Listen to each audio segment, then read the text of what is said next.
Hey everyone, it's Dr. Tim and Hilary for another session of Dr. Tim's Aquatics podcast. How you doing this morning, Hilary? I'm doing good. A little tired, but nothing coffee can't take care of. That's right, in a swim, The in a fish tank. fish tank, Uh, exactly. yeah. Okay, so this morning we are going to talk about the filtration media that we introduced earlier this year. Yay! I'm so excited to talk about this one because I feel like the media that we have is not something that a lot of people know about, that they even know it exists. I've been talking about it on our social media for the month of May and in June, but I'm glad that we're able to do a podcast and talk about it because we've got a huge line of products. Yes, we do. We introduced those quietly, maybe too quietly, and but they're really good, and we took a lot of time and effort to develop those. So there's 11, I believe, 11 different ones. So I think today we'll just go through the list of all of the different products and when you should be using what and where you can find them and any other things that we think about along the way. Great. All right, so well, let's start with the one media that we had, the NP Active Pearls. Had Yes. those for a while. So the NP Active Pearls are a biodegradable carbon, and their usage is to provide a carbon source for bacteria. Studies have shown that many aquariums lack carbon in the usable form. And in order to grow bacteria, you need carbon, nitrogen, and phosphorus, but you need it in the right forms. And mostly these biodegradable pearls or biodegradable carbon are used in saltwater tanks to control nitrate and phosphate.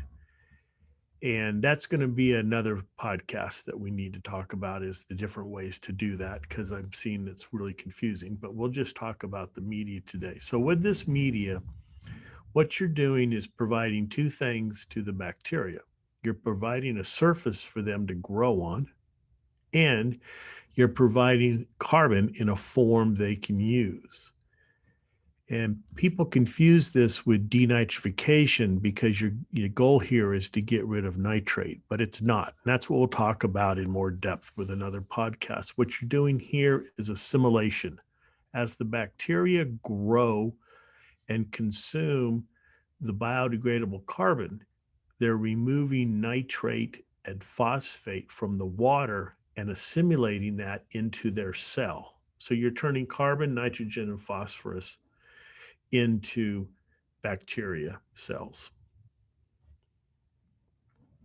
Now, this is the same kind of the same way that maybe with you have a caulerpa bed or a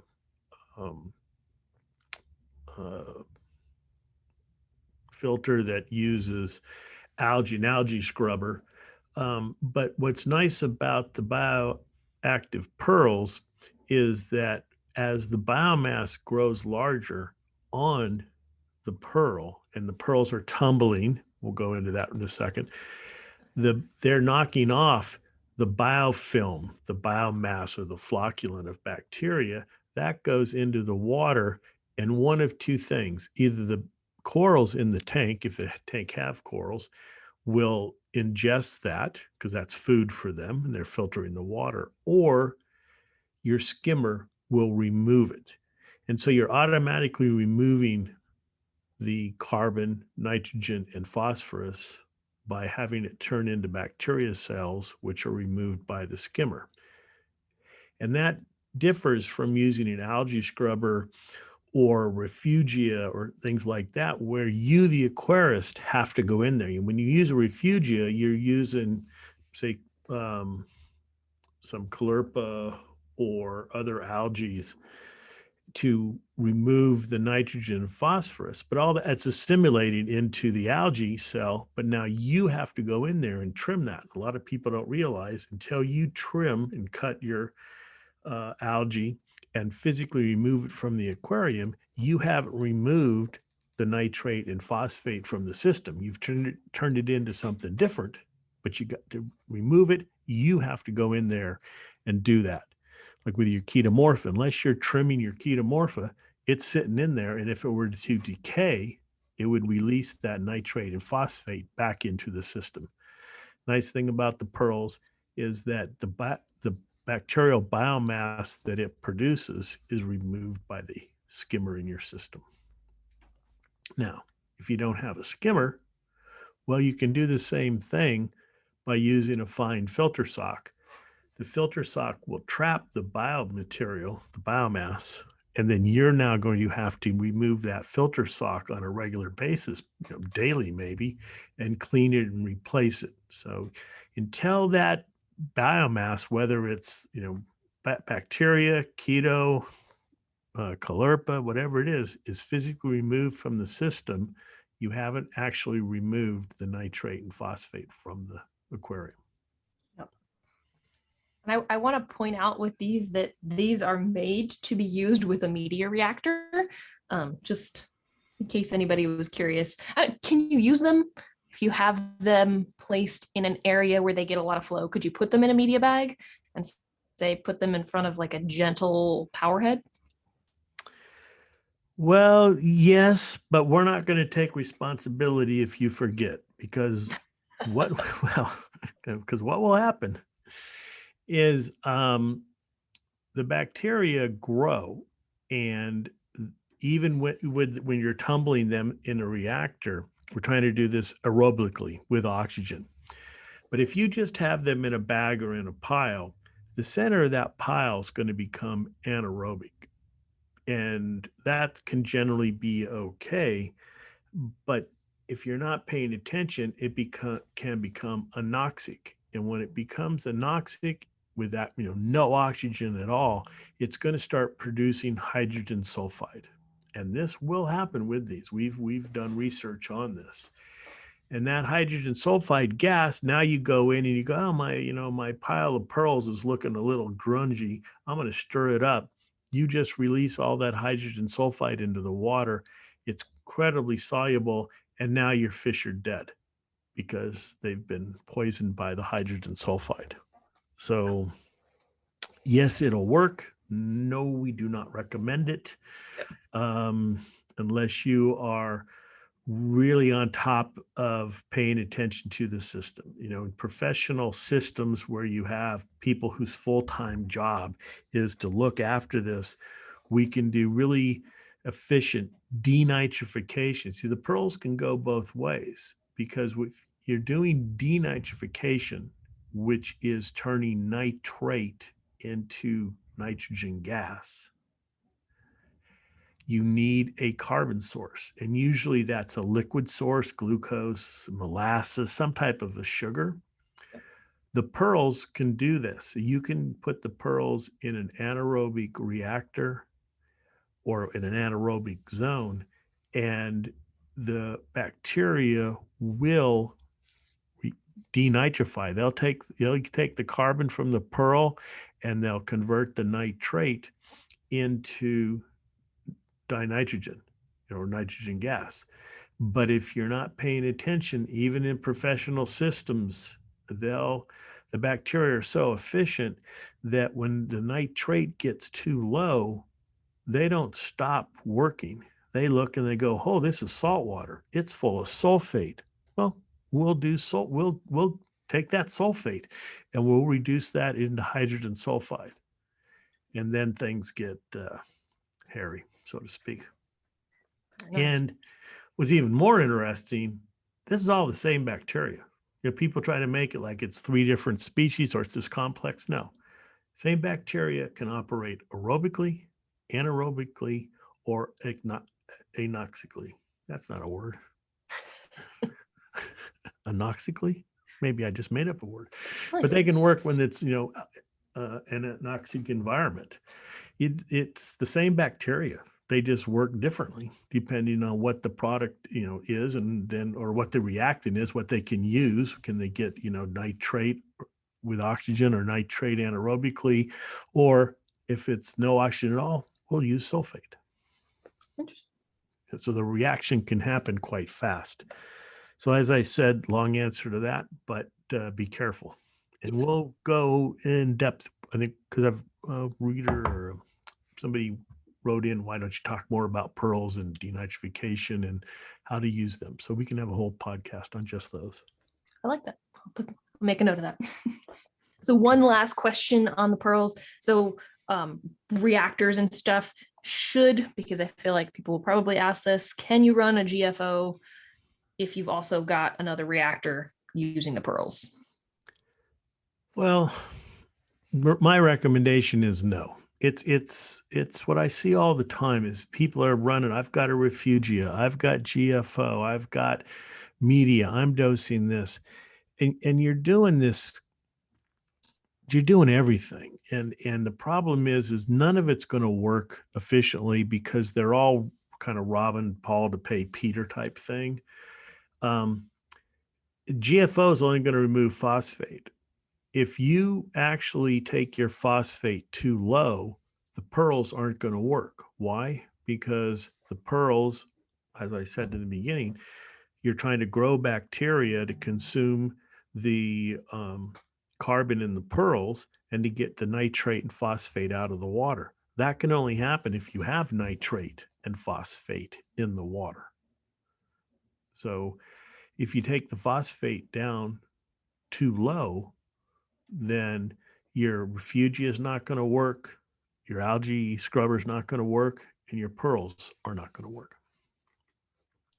Good to know. And if you use GFO, this presents another problem in that GFO only removes phosphate. It doesn't do anything for nitrate. So your nitrate starts to build and your phosphate's super low. What you're probably going to do is push the system to cyanobacteria, which nobody wants. Nobody wants. And why is that? Is because, well, now you can't grow bacteria in the water, the waste away type bacteria, because there's no phosphate in the water. Your chemical media has taken out all the phosphate, and you're pushing the system to a really low level. We'll talk about that because, yes, we do have phosphate removing media. We've introduced it. Where's that phosphate come from? We'll talk about that as we move to the other medias. Yep. It's interesting that you mentioned that like too much can be a bad thing. I think we had somebody write a question this morning talking about how they have cyano, but they have very, very low nutrient levels. I was like, uh-oh. Yeah, well, that's why. Yep. Yeah. I've got a podcast. We'll have to go visual on that because I think the visual aid I've got working in my head makes sense because it's not complex, but it's going to be easier if I have a whiteboard. So make a note. That's another podcast. We got lots of ideas for podcasts. I know. I got this whole list of them. Busy. All right. So let's go ahead and move on from the NP active pearls to some of the other medias. Now, when we released these earlier this year, so there's 10 of them. And a lot of them, so we have like the basic and then we have the plus version. So let's group them together. So we'll talk about remover, and then in the same kind of conversation piece, we'll talk about remover plus and when to use them and what they're for. Okay, so there's lots of biomedia out there, and remover plus are two types of biomedia, meaning media or medium for nitrifying bacteria and other bacteria to grow on. But the problem with some of these media is that from a commercial or advertising standpoint, they want to talk about that they have a bazillion, cubic inches of internal space. And that's kind of a bogus number. And the reason being is that with all these media that you're using for biological filtration, grow the nitrifiers to convert the ammonia to nitrite, nitrite to nitrate, you're growing bacteria in a biofilm. And that biofilm clogs up pores. It clogs up the openings in the media. So the way you measure internal surface area is you're measuring pores and things that, one, the bacteria can never get into. And secondly, that internal surface area is going to be clogged up unless you are forcing the water through the media. That those a lot of those openings are going to be clogged up with biofilm, and the water's never going to get in there. So that quote great surface area is worthless to you.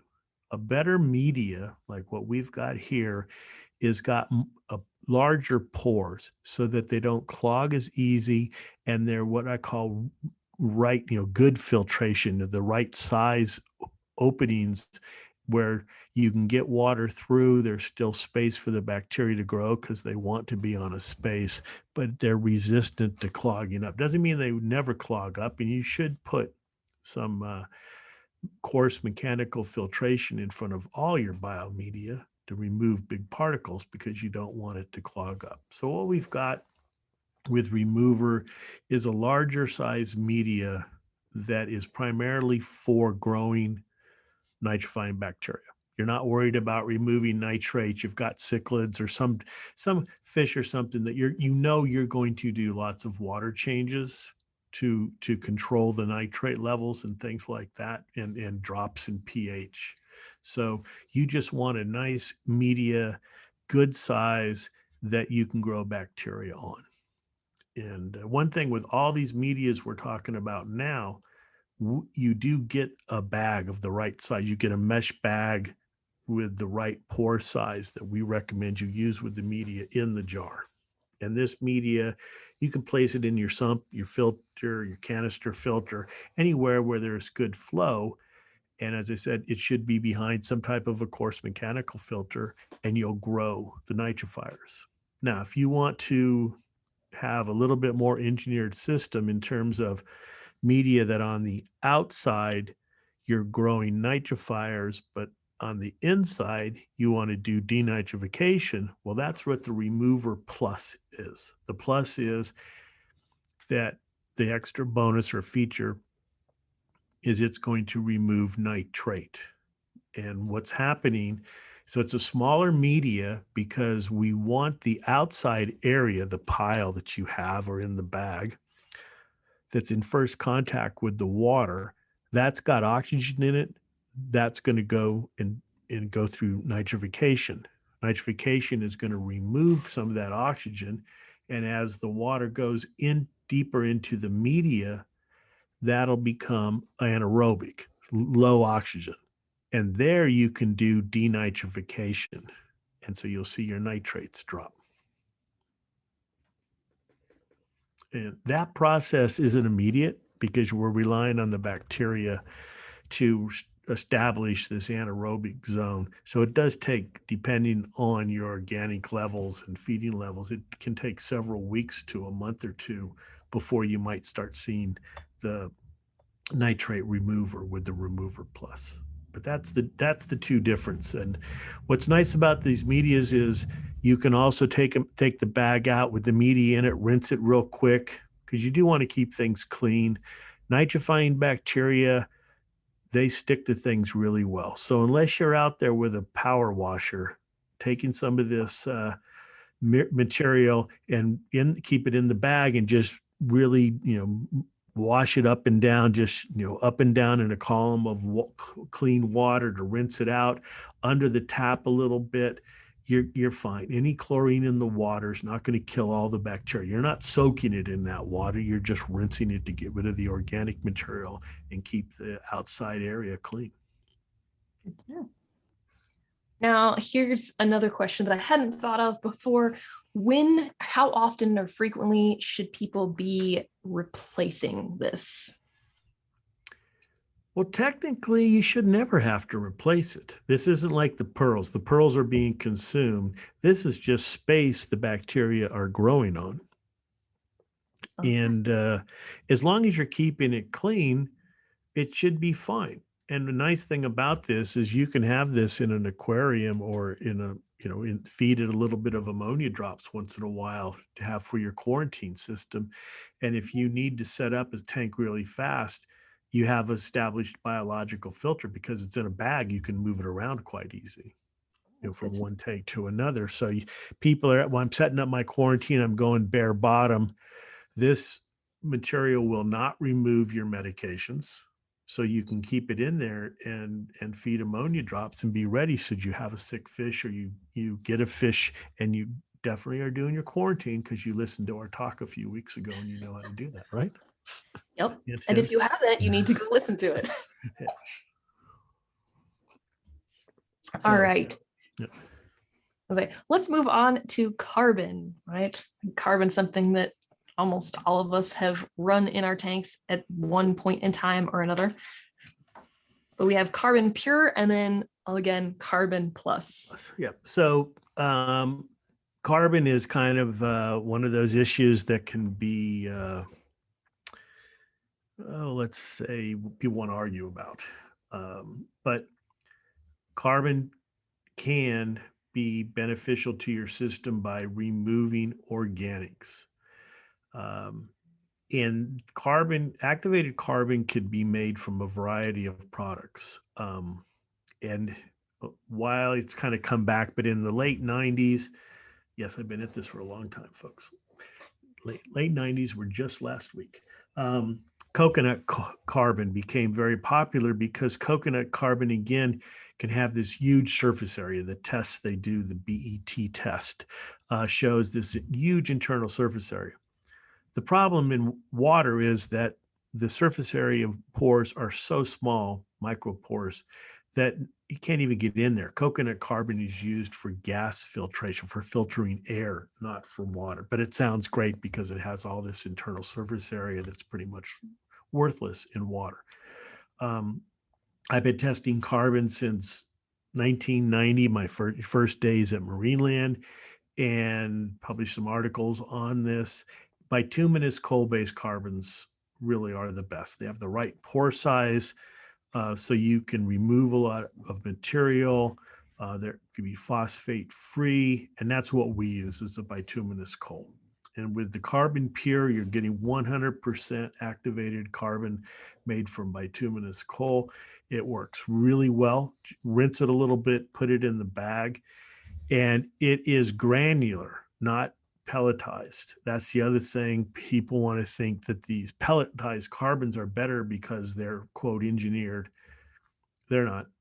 The granular carbons actually have more surface area that's utilizable than the pelletized carbons. So stick with a granular activated carbon.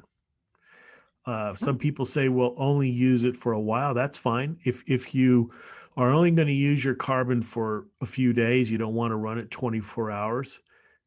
Once you remove it, rinse the bag really well and let the carbon dry out.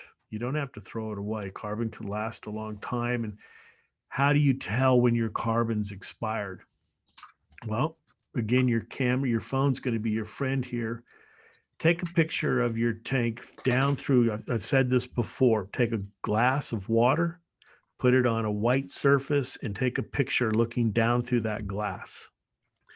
Then put your carbon in, and after a few days, repeat. And you'll probably see that your water is a lot clearer because that white piece of paper is much whiter.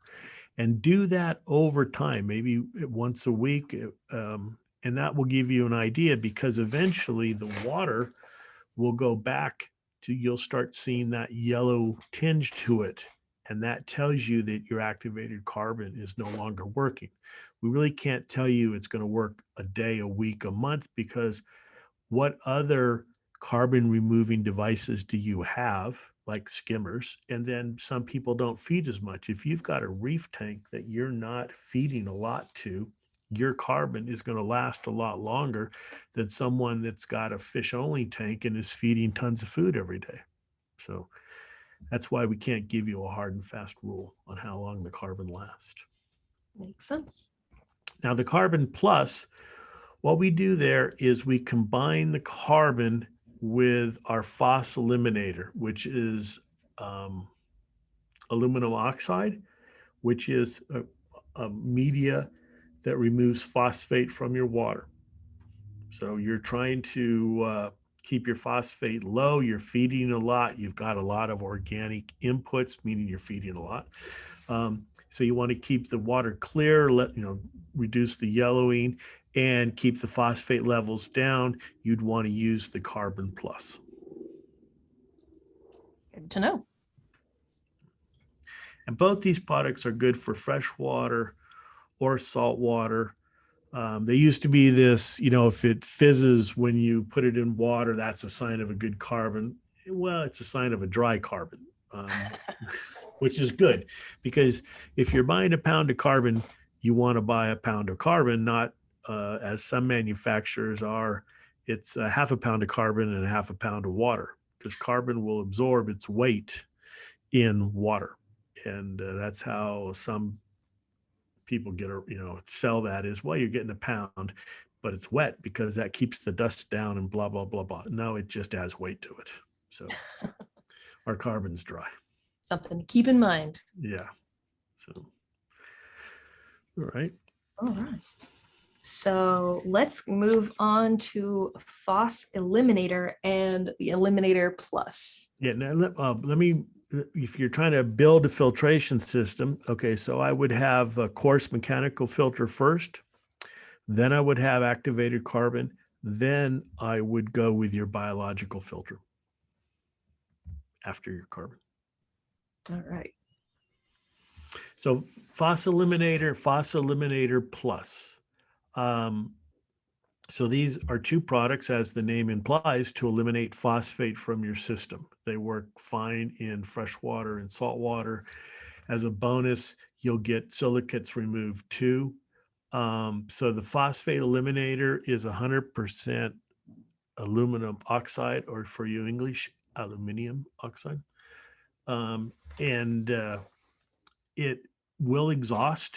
And the easy way to tell that is that your phosphate levels start to go up.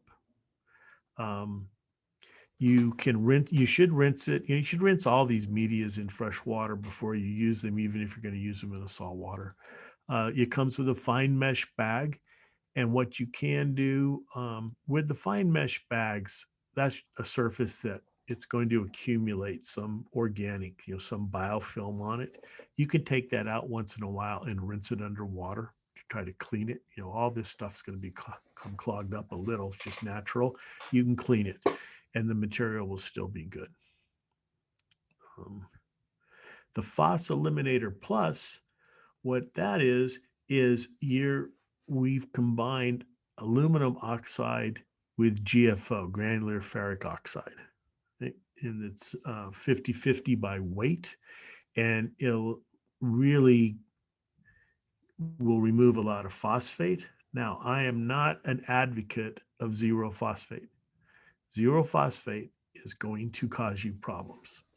Initially, probably cyano, and then if you're maniacal and trying to get zero phosphate and zero nitrate, well, then you're going to get dinoflagellates, and you've been warned. So yes.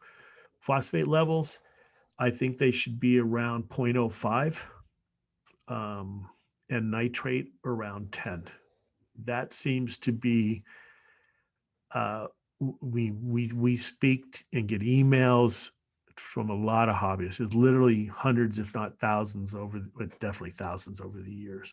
And those levels seem to be an area where people don't have problems. Of course, there's exceptions, but if you're not, married to your tank, you have a nice aquarium and you just don't want to be there 24 hours a day, keep your phosphate around 0.05, your nitrate around 10, and you're going to solve many problems that other people seem to have all the time.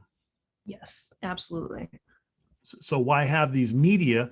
Well, the reality is you're doing a reef tank, but you just want a little bit too many fish. I had this conversation, what's a balanced tank?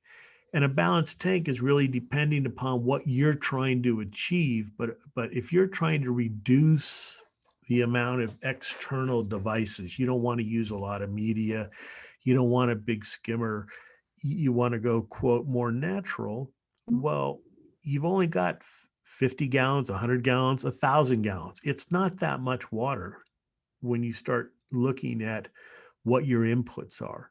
So a balanced tank is a tank that can maintain stable nutrient levels such that your corals do well or your freshwater plants do well, but you don't get algae. You don't get these nuisance organisms. These nuisance organisms appear because you're out of balance. Doesn't mean you got high nitrate or high phosphate.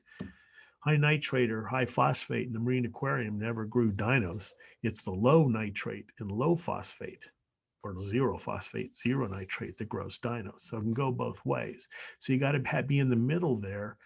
And that's when your balance between the inputs of organics, pollution, nitrate, phosphate, carbon, are being removed at the right amount by the organisms that are in the tank. Yeah. I feel like it's always such a balancing act, trying to get everything just right. And every tank is a little bit different. So something that might work on my tank might not work on your tank. Exactly. And there's no magic formula other than to go slow and realize that most aquariums, it takes a good 6 months. Yeah. It takes time because to get everything growing, and then stop futzing with it.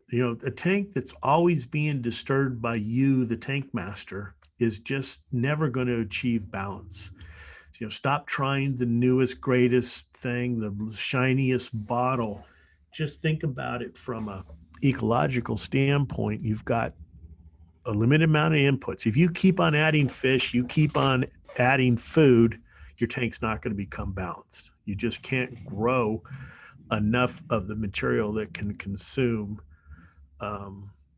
the nutrients that you're putting in the system. And I called it pollution, but it's not really pollution. It's nutrients. Carbon, nitrogen, phosphorus are nutrients for some type of organism, be it your corals, the encrusting corals, bacteria, algae. And the idea is to have a balance so that the good ones that we want grow and can consume that, so the nutrients are controlled, so you don't get the nuisance guys like the cyano and green hair algae and the dinoflagellates. Yep. I'm working on the balancing act. I've got 180 gallon and it's a mess. It's kind of like redoing your house. There's a period of time where the tank can just really, really, really look bad, but don't give up. Oh, no. And once it gets into it, it's like nirvana. The tank, just water looks great, the fish, the coral, everything looks good, and you're doing minimal amounts, and that's when you've reached it, and that's the time to enjoy. And people come up to me and they'll show me pictures. They have these gorgeous tanks, and they're, what's wrong? Nothing. And I go, what should I buy? And it's like, nothing. You've reached it. Just relax, sit there with a glass of wine, enjoy the fruits of your labor. If the tank is as gorgeous as this and everything is working, don't mess with it. Just relax. But it's hard for people to do that. Oh no, I've got a friend, Matthew, from my first fish tank, and he was like, I guess he learned somewhere that he was supposed to have these specific parameters, and he didn't, and he was trying everything he could possibly think of to get it to work, and he completely missed the fact that the tank was perfect, everything in the tank was doing well, but he was worried about finding that one thing that he thought he didn't have that maybe not every tank needs. See it all the time, hear about it all the time. Your eyes, if the tank is looking good, we've talked about it. Stop chasing the numbers. Stop going on the internet. Oh, you got to do this. You got to have that. You don't. The tank is telling you, and you'll know it. You've put it up, and you'll see it. The tank just clicks, and everything is shiny and bright and right there, and you're like, just enjoy. Yep, exactly. Yeah. Chasing the numbers. Yeah. All right, this is back on track. Yeah. So. And I'm sorry, but it seems like the Harley dealership next door is really using the parking lot today for test drives. If you can hear all the Harley noise in the background. I can't. No, well then don't worry about that. I hear it. All right. Next up is equalizer. Oh, you forgot purifier. Or you saving that for, yeah. Oh, I'm saving that for last. Okay, no problem. Equalizer. Now, equalizer is okay. You don't want to use carbon. You still want to control some organics. Equalizer is a material that will remove organics like carbon, but on a very more sedate level. Okay. Um, and it's maybe, you know, there's certain organisms, maybe some shrimp that people have said, well, they don't want to use carbon on, or things like that. It's as great to be using in plant tanks and soft water tanks and things like that. So it's an organic remover that's basically a carbon alternative. And it will last, depending, again, but it should last 4 to 6 weeks, can last longer. Again, it's all dependent on your inputs into the system. All right. Now here, so say you're at the end of 6 weeks, 5 weeks, whatever. You want to replace it. You can just dump it out of the bag and then fill more depending on the tank size you have. Yep. Yep. Perfect. All right. I don't often run media in my tanks, but when I do, I love those bags. I feel like I go through more bags than I do anything. Yep. And we have the bags for sale separately. Oh, So okay. Yep. Yep. They're on the website. You can buy a single pack or a 2-pack, and they're 300 micron opening or 1000 micron opening. Right. I'll have to keep an eye out on social media. I'll have to post a picture of the media bags if you need some extra, if you're like me and you tear them all the time. Yeah, and our media bags, another tangent, they have a 100% plastic zipper instead of a tie, because if you use the zipper, you can use the entire bag. You can fill it up and zipper it closed. Where if you have a tie, well, you only get to use about half the bag because you got to bunch up the top and wrap the string around it and tie. So you never get to use, tie a knot. So you never get to use the entire bag.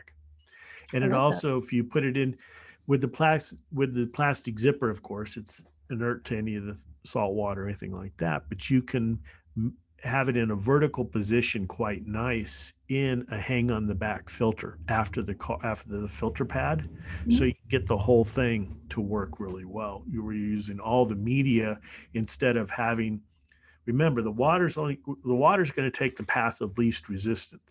So if you have a bag that's got the media at the bottom and there's nothing at the top, where's the water going to go? It's going to go at the top, not through the media. Yeah. So, yeah, even our bags, we thought about a little bit.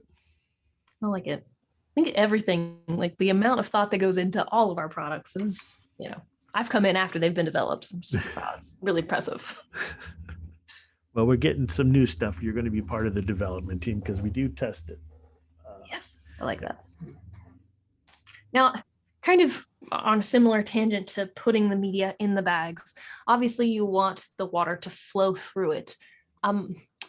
So to use, say, like brown sugar in cooking as an example. So if you just pour brown sugar into a measuring cup, you're going to get a cup full of brown sugar, but you can compact it and kind of smash it down.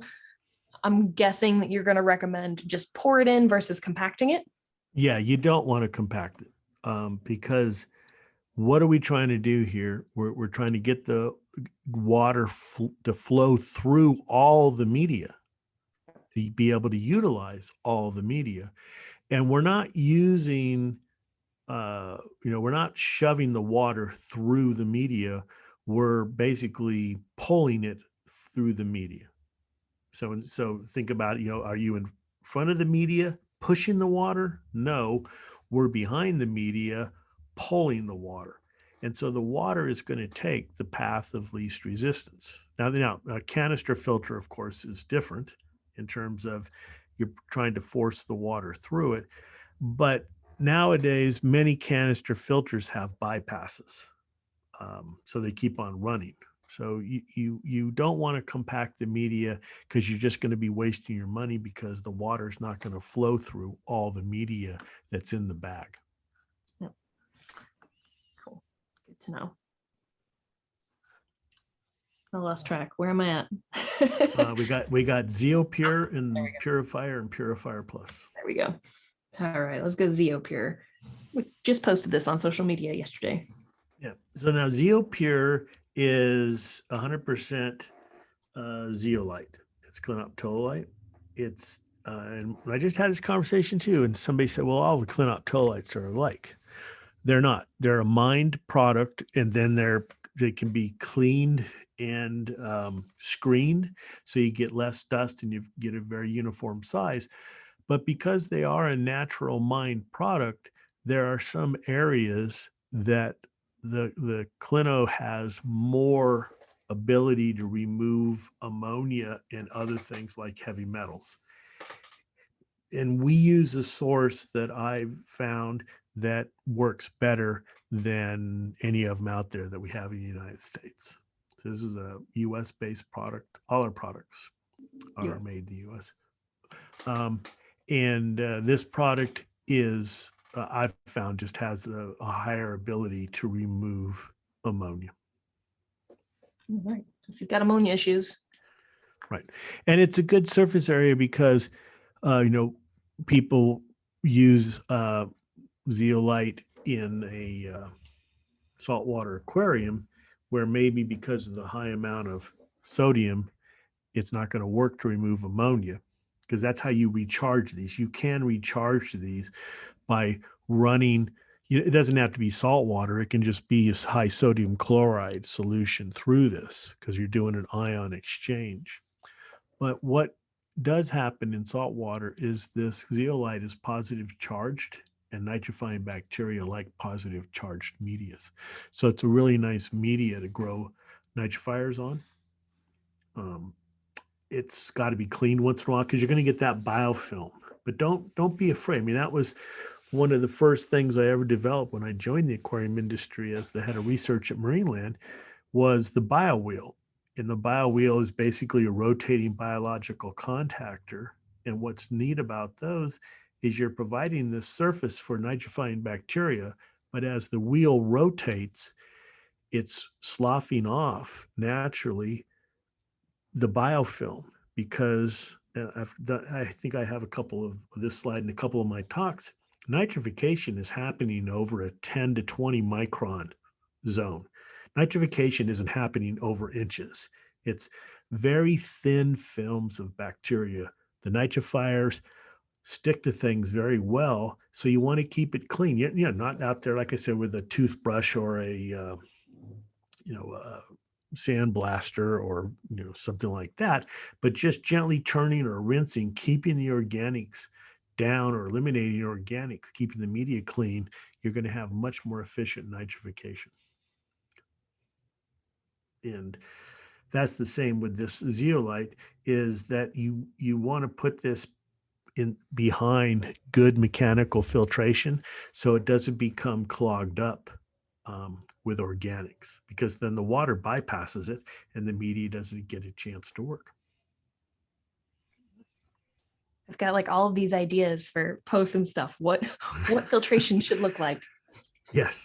Yeah. Do a little fun little diagram. Yeah, and now where would we put these? Because there is, my opinion, mechanical filtration first, then activated carbon, then biofiltration, then put your phos eliminators or these last medias that we've been talking about.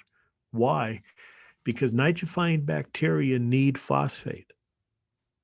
So don't put the phosphate removers in front of your biofilter. Put it after. Let the nitrifiers have the first crack at any phosphate in the system, and then put your phosphate eliminators after your biological filter. Yes. Last two are Purifier and Purifier Plus. Woo-hoo. Now this is Purifier is 100% synthetic filter resin that's designed to remove dissolved organics through ion exchange. So it's basically a real water polisher. You want that water to be crystal clear, just shiny. Purifier's the way to go. It will remove those dissolved organics that cause yellowing and just smells, things like that. It's mean, activated carbon does that, but activated carbon does some other things. But it is really just a man-made engineering substance that, um, one, it might look like it's expensive, and it isn't cheap compared to carbon, but a little bit goes a long ways. And this material will darken. It's this not the same material that's in ion exchange resins like your RO unit, or not RO, in your DI unit that want to remove calcium and magnesium. This is removing organics, but as it's wearing out, the resin will become darker, and that tells you that it's worn out. But you can regenerate it if you want. It's not that complex, but you are using couple of chemicals and you want to follow the directions, which you can find on our website, but you can recharge it a few times before you throw it away. That's good to know. The Purifier Plus is the resin and our activated carbon mixed together. So now you're really removing organics, and you'll see the water just so polished and clear. It'll be amazing how well these two work to really make your water crystal clear. Oh yeah. I've been debating if I want to put a bag of that in my reef tank. Yeah. Well, why would you do that? And basically, your skimmer doesn't remove everything. Nothing works 100%. Just you've got to use devices. So with these, I would use them once in a while to really clean up that water and to really, get rid of that last bit of dissolved organic material. I don't know that I'd use them 24/7. It just depends on if you're feeding a lot. Again, if you're feeding a lot, then you're going to have to use these 24/7 because you don't want your organic levels to get too high, because if your dissolved organics get too high, you'll start growing cyanobacteria. You start growing, your water's to a certain degree. Now your water's polluted as your organics move up. Because think about what we're doing. Removing nitrates, okay, removing phosphates. Your skimmer can remove some organics, but it doesn't do them all. And the thing about skimmers that the downside is they're removing the beneficial bacteria from the water. So how can you compensate? Because maybe hopefully you're not over skimming, and maybe even turning the skimmer off for a couple hours at night. That's a good place to use the Purifier or the Purifier Plus to get those organic levels down. Yes. That's what I would recommend. I like that. All right, so that's a quick introduction. Hilary will do some more post and things and get some more information. Oh yeah, always. Yep. And if you're looking for where to buy this, you might be able to find it at some stores, but most reliable, we are going to recommend that you go to our website and purchase it. If you are on social media, particularly Instagram, the shop feature, you can click on any of the posts where we have tagged any of our products, and it'll take you directly to that page on our website. So it takes out any searching for you. Just click and go. Yeah, we're getting it out there, but due with COVID and other things, it's a slow. But you can go to our website and definitely mention the podcast while buying the media, and we'll throw in a surprise. How's that, Hilary? I like that. That's the best. We've got a few things in the swag bucket that we can throw to people. Oh, yeah, we do. Yes, we do. Cool. All right, everyone. Before we go, though, I'm going to tell everybody, if you're listening to this before the show this weekend, we will be at Aquashella Orlando. So stop by and say hi. I don't know, maybe go check out our awesome tank. And if a fun song comes to mind when you see the tank, go ahead and sing that. Not going to go there, Hilary. Too bad we didn't have that song queued up. We could have added it right here. But I know. All right. Baby shark. All right, enough of the silliness. Yes. Thank you guys so much for listening. If you have any questions, as always, reach out on social media or send us an email. We are happy to talk to you and answer your questions. Yeah, we're doing another question and answer in a couple of weeks. We'll try to publicize. Maybe we'll do another live one at some point and get some interest in there. That was fun for the beginning one. So that was pretty cool. Yeah. All right, Hilary. So thanks again. And everyone, this is Dr. Tim and Hilary. We're signing off on another podcast. And please contact us if you have any questions. We love talking and responding and listening to people. Thanks, everyone.